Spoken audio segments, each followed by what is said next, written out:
Good day, guys, and welcome to episode 106 of the Teacher Emilio podcast. I'm your host, Emilio, who helps you pass IELTS and PTE. But on this episode, we're not going to talk about the exams, we're going to talk about camping and basically all the things that you'll need when you go camping in Australia.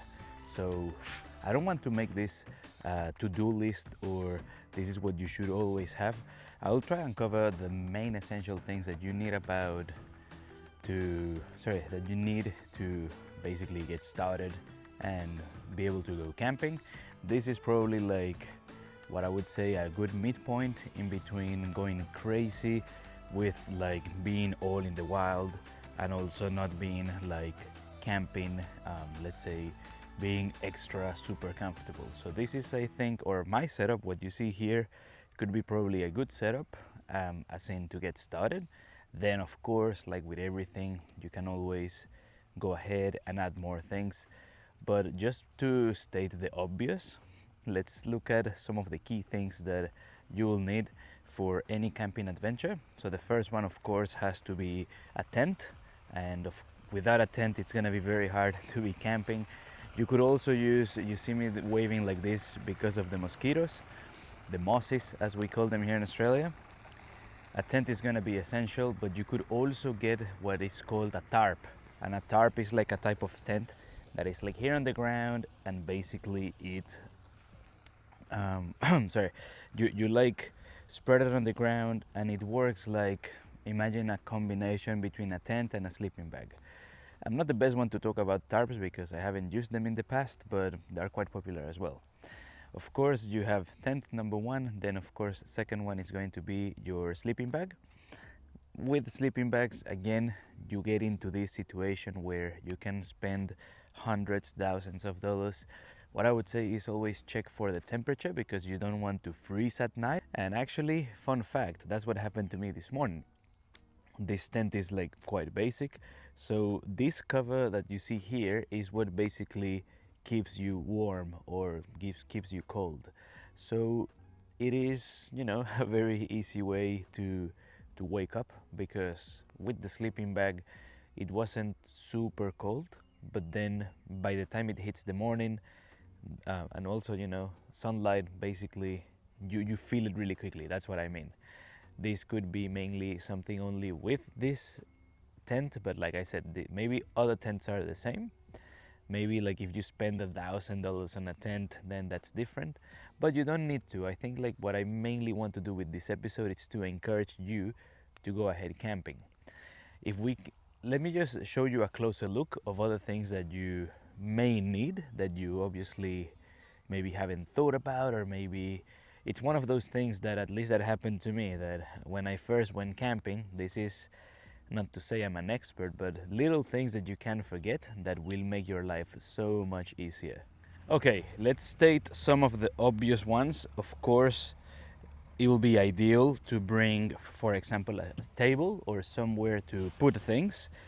This is, again, something pretty inexpensive. I think, well, actually I bought this in Facebook Marketplace, but you could get one in Bunnings or Kmart, and I think they're like $40, so nothing that is going to break the bank. Then I would say an esky would be ideal, like a cooler. I don't have an esky, and I think this is probably the best example of using whatever you have, because we of course maybe want to start getting all the new things, and this could apply for anything. It could apply even to the podcast. Like when my first video, I wasn't thinking, or I just got started, I didn't have the latest camera. I mean, I still don't, or the latest microphone. Well, I mean, although after 100 episodes, yes, I got this one, but my point is, use whatever you have. I think this is a good example. So right here I've got like a cooler type of backpack that, I mean, maybe it's hard to see from over there, but it's got like this layer that is going to keep things a little bit cool, or if you've got something warm, it'll keep it warm. It is where we've got most food. This is for one night trip, so that's why I didn't think an esky would be necessary.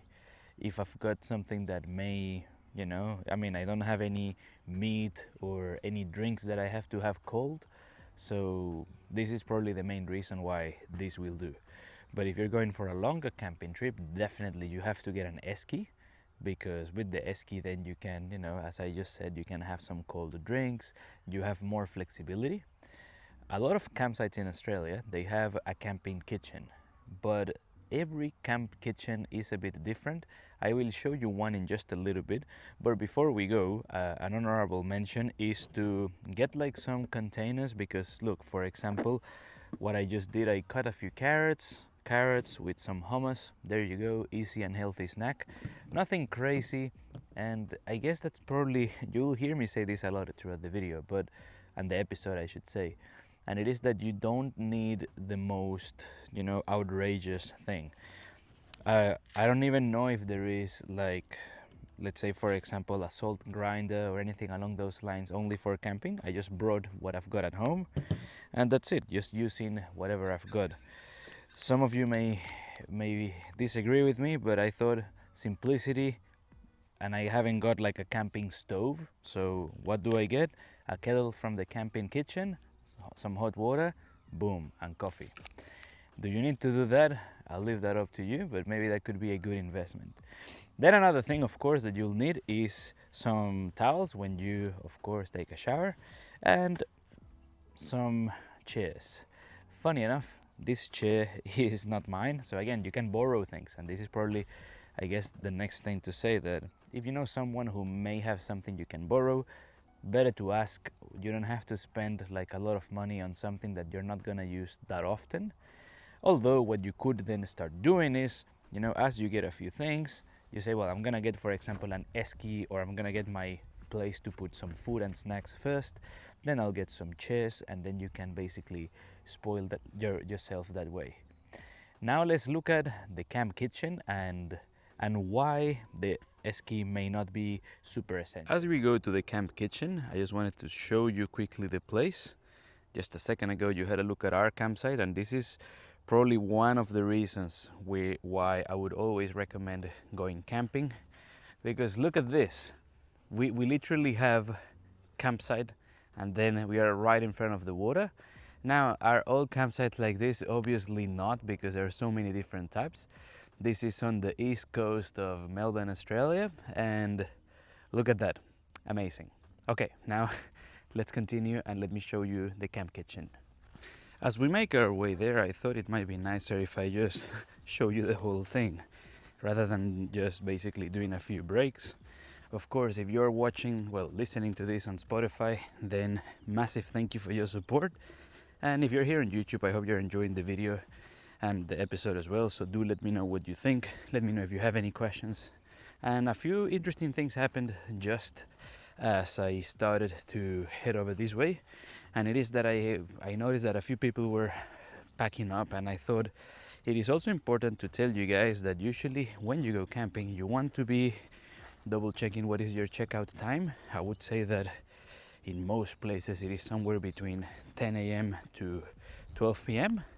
and then you can always just double check. I basically double checked, and because my place is, or this campsite, let's say, or the area where I'm staying is not that full, I was told that I could stay until midday, and that if I wanted to stay a bit longer, it would only be $5. And I'm with my wife, so it's crazy that only two people, we have to pay $5. And I just saw a few people packing. I think it is quite common to just, in your camping trip, you just decide to go for a few days or a few nights. It could be even like us, we just did a one night stop, and then you pack up in the morning, and that's about it. Some of you may be thinking, why going camping?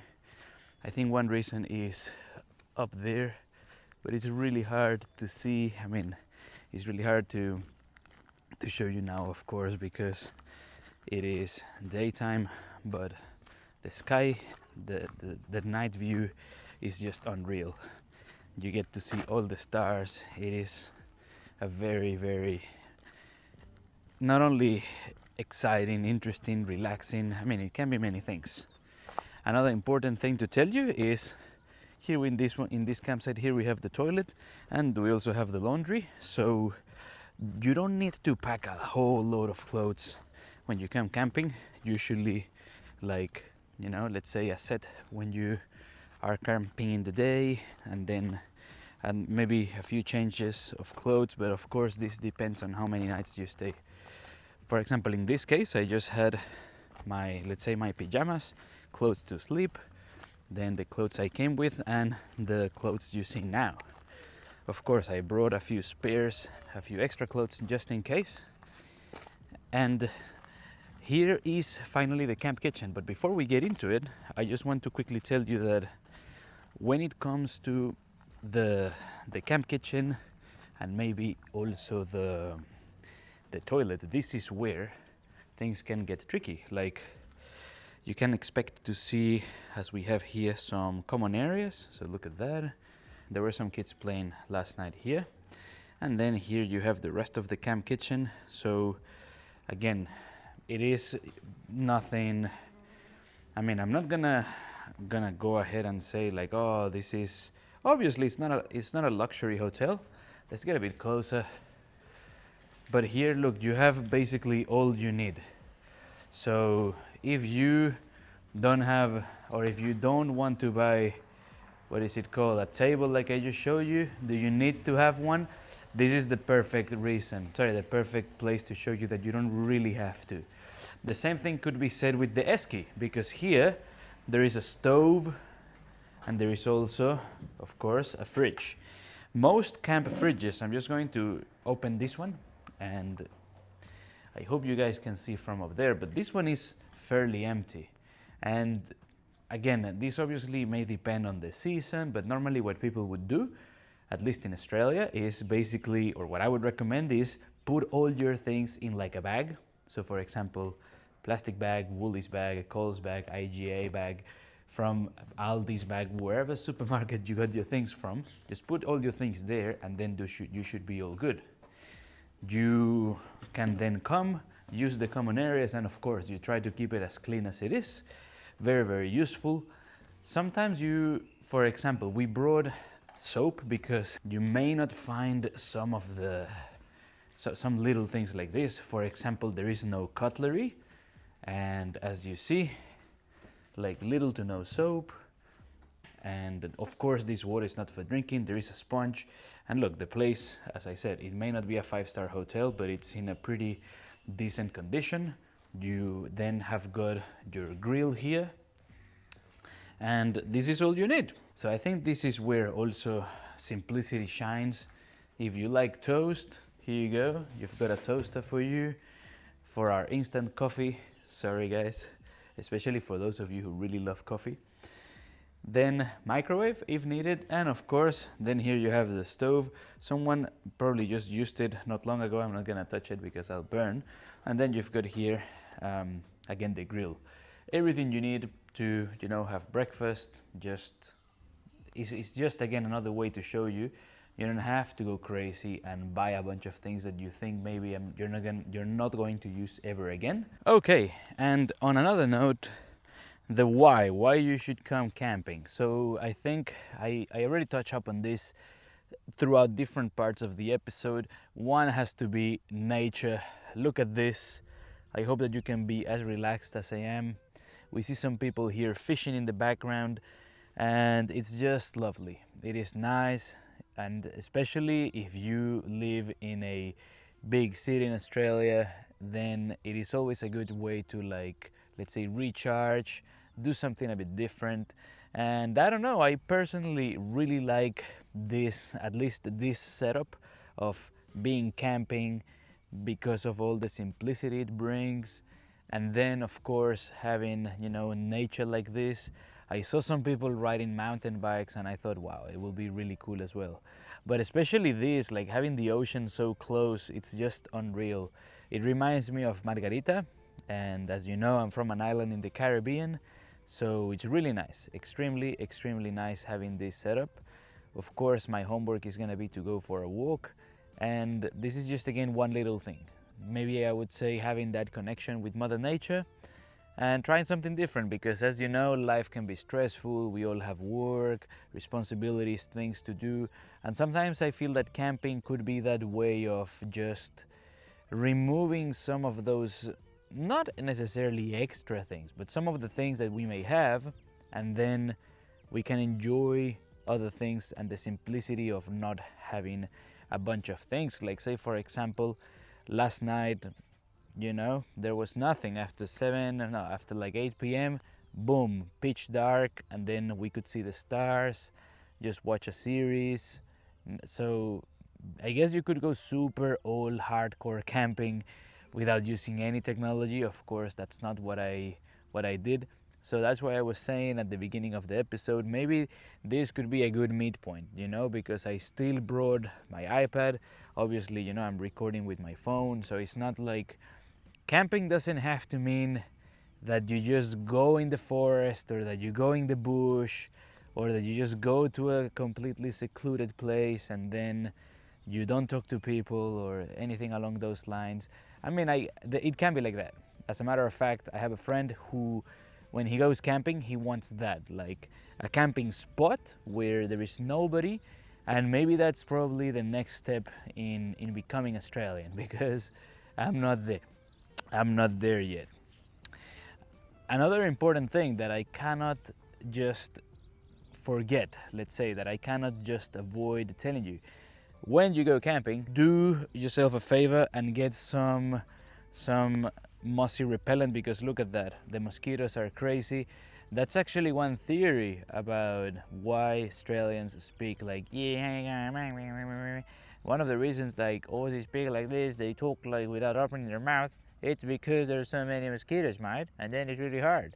Apparently, and that might not be the best Aussie accent, but the point remains that yes, maybe if you don't like insects, please get yourself some off or some mosquito repellent. There are some bands you can wear, and probably getting a hat as well is gonna be a good extra, because the sun here is pretty tough. And you may say, oh yeah, no, in my country I don't need sunscreen, and then you go one day here without sunscreen and boom, you are red like a prawn. So don't do that. Then of course, depending on where you are, so for example in this campsite, I guess one option easily could be just going to the beach, going for a walk, then bringing like some things to do like beach sports. Other ones could be obviously walking, or going for like a hike or a trek. I think that's what we're gonna do in a little bit. And this is where you get to do a mix of different things while enjoying simplicity. And as a fun fact, this is like perfect timing, because somebody just walked into the camp kitchen just while I was recording this, and it was the same people that I told you before that were packing. So again, usually this is what normally tends to happen. It is rather early, 9:30, and well, now let me just start going back. Let's go back to the campsite, and I want to finish up by telling you one or a few more tips, and maybe tell you my story with camping, because as I said, I want this to be an episode that motivates you to do something. So here we go with a mini motivational twist, and of course the last and final reason why I think you should go camping. All right, now that we're back, wrapping up when it comes to things that you need, of course we talked about tent, sleeping bag. You can also get a sleeping mat, and if you don't get a sleeping bag, you could even do what I did, which is maybe not the most traditional camping thing, which is basically bringing your bed sheets and just using like a portable bed. Basically, I slept on the floor, so I don't recommend doing that. Again, camping chairs will be quite useful, but we talked about this. This is an extra. You don't necessarily need this one. Of course, towels, you do need them because you need to take a shower. Of course, we have toiletries, so anything to do with like shampoo, soap, all these things. A lot of the times these are not available at the campsite, and the reasons are obvious because every person is different. So I would say make sure you bring a bag where you've got all your toothbrush, all your toiletries, sunscreen, basically, or even medicine. I'm gonna put that there, like if there is something that you take, make sure you get that. I have something inside the tent, which is a big duffel bag. You also don't need to get a duffel bag, but basically getting a big backpack or a bag where you can put all the things that I just told you. Then of course we have where to store your food, and as we know, there is the camp kitchen, so this could be a 50-50. Obviously it'll be way more comfortable if you get yourself a cooler or something like this. But look, perfect example, this, what I said before, I basically got this as a gift from friends, so this is, I think, more for picnics, not for camping, but hey, it does the trick, it's okay. The same thing could be said when it comes to, it obviously depends what you do, where you go, but it could be the same thing said with my car. Like, my car is a very, very small car, but I mean, all my things fit in there. Am I going 4-wheel drive crazy camping, climbing a mountain? Well, of course not. So you just basically use what you have and you get the most from it. The table is from Facebook Marketplace, and well, everything else is like little extra things. Nothing too crazy. I got this tent about 4 years ago, I think, maybe a bit earlier. No, sorry, maybe like 6 years ago, because I went on a cycling trip and I've used it ever since. Now, could I get a bigger tent? Of course I can, but do I really need to? No, and that's what I was just telling my wife. Like, look, of course it will be nice to have a super comfortable tent, but this does the job. So just use what you have and don't let not having something stop you.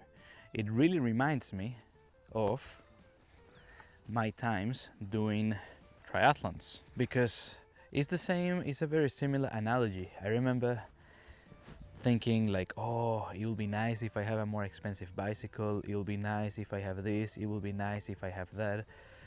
Do you really need it? Well, it's not necessarily.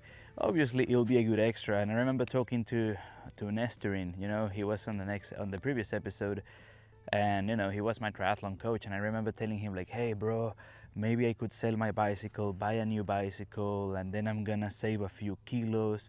He used a very good analogy, and this mainly applies for triathlon, and I guess you could take it from other parts of exercise as well. So he told me, look, you can sell your bicycle, get $1,000, and then you spend $4,000-$5,000 or even more, right, for a more, let's say, competitive, more appropriate bike. Because mine was like the bare minimum. My bicycle was exactly like the camping setup I showed you. Nothing crazy, nothing high-end, nothing like the, you know, something very middle, normal. It is not, some of the things are actually like, let's say, on the lower end of the price spectrum, or the cheapest, I would say. My bicycle was like that. My bicycle, when I did triathlons, when I did my Ironman, was the cheapest bike that you could get there, basically, in terms of the group sets, the specs and everything. And he said, yeah, look, you can do that and you can spend all this money, but then he told me, but why don't you spend, instead of spending $4,000, $5,000, $6,000 on only one bicycle, why don't you spend all that money, or why don't you spend like $500-$600 a month, and you eat salmon every day, you eat super healthy, and by doing that, by spending a lot of money on your diet, you will feel amazing, you will improve your performance, you will maybe lose some weight, and instead of, you know, spending, let's say, $5,000 on a new bicycle that is 2 or 3 kilos lighter, he said, why don't you spend less than 1,000 on you, and then you drop the kilos. The bicycle that you have stays the same, or in terms of heaviness, but you lose the 3 kilos, even more, and then it's gonna be the same amount, right? You're still losing the same kilos and spending less money. So I guess we could say that with camping it's quite similar, in the sense that you don't need to go crazy and get all the nicest things. Is it good to have? Yes, but is it like an absolute must, that you are like, oh, I really need to, and if I don't have this I can't go camping? Well, I hope that by now with this episode you could say no. You know, after telling you that story, a part of me feels like it'll be nice to get into road riding again, or even like, you know, doing some more swims, because yeah, the the triathlon time was extremely good, such a memorable time. But again, I hope that you can take this and basically shape it into different areas of your life. The same thing could be said about the podcast. I mentioned it earlier in the episode, but in a more serious note, like right now doing video episodes, of course, it is not, there is a learning curve. I mean, I'm always improving, always learning new things, trying new things. I think this episode is a good example of that. But it's basically that, being patient and then just being open-minded to trying new things. There is one last thing that I have to tell you before we go, and this is probably the bonus, the thing that can really help you to bump up your English, and that will be a significant reason to go camping. And that reason has to be that when we go camping, we get to connect more with locals. We get to talk to Australians and basically interact in different ways, getting a bit of extra practice, simply having random chats, because this is one of the, really nice things about being in Australia, that at least, for example, in our campsite, it didn't happen too much this time, but it has happened before that I would be on the camp kitchen just cooking, and then randomly one guy comes up next to me, and interestingly enough, he didn't seem like the most friendly person you would see, or you would expect him to be, I should say. But then he went on like, "Hey, good day, mate, how you going?" And then I said, "Yeah, not much, just cooking breakfast, eggs and stuff." And then he said to me like, "Mate, where's that accent from?" But he said it in such a, let's say, in a very approachable way. It wasn't like, "Hey, you're not from here, this is not your country." It wasn't like that. It was the complete opposite. It's like, I feel a bit of an accent. Are you like from Brazil or something? And then I said, "No, I'm from Venezuela." And then he just went like, "Where is that?" And I said, "Mate, it's like on top of Brazil." And very friendly, really cool interaction. And this is just one to name many that have been like this. Is it always gonna be about your accent and where you're from? Not necessarily. It could even just be that sometimes you forget something. Doesn't matter how much planning you do, there is always one thing that you will forget when you're going camping, and that is totally okay. It is fine. It is basically the same when you go traveling, and then if you forget something, you just try to solve it on the way.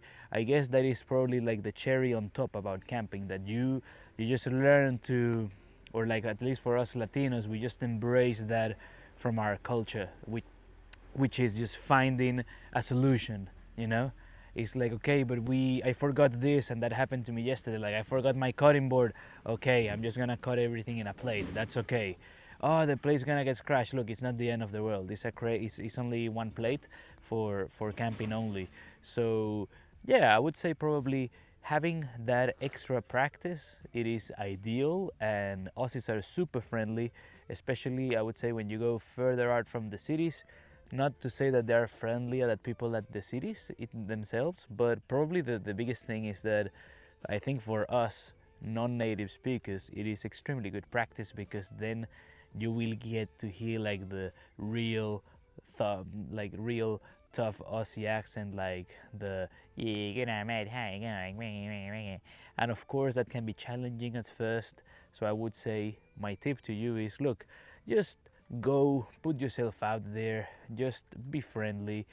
And look, if you, worst case scenario is someone says something to you with such a thick accent, and then you just go, "Sorry mate, can you please repeat, or can you tell me again, I didn't get that."